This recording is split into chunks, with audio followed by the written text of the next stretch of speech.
naalala ko yung grupo ng FDC, yung pinapaanting sa atin. Ay, Sa kaya natin sana sila mahanap makikita. tayo kahit isa. Kasi balita ko, i-occupy na ni boss yung compound nila eh. Lahat ng properties dito sa syudad, kukunin ni boss. Ay, tingnan lang natin kung saan sila susulpot, tol. Ay, kailangan natin Medyo maghanap. nagkakalat sila eh. Malaki-laking pera ang makuha natin yan kapag nahuli natin kahit isa lang sa kanila. Sige, tol. Ikaw. Medyo sumasakit na ulo ko, tol. Levet lang, ha. Mukhang nasusuka Wala ako yan. dito. Wait, susukal ako dito, tol. Wait lang. Oo, tsaka huwag ka dito magsuka, magagalit sa boss dito. Tol, nasusuka na talaga ako, tol.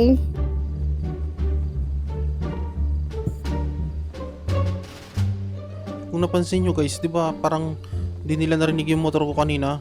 Kaya pala kasi lasing na ata sila eh. Tsaka medyo malayo sa pinagparkingan ko. Tingnan natin kung anong meron dito guys. Ayun, bubukas oh. Okay, meron dito.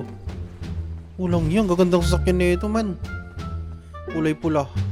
Ang astig nitong pula. Mas okay itong itim. Anong sasakyan to guys? Hindi ko kabisado eh. Paki-comment naman dyan sa baba oh. Grabe oh, maangas ditong pula oh. Nissan nata tong pula. Tingnan natin dito, baka meron pa dito.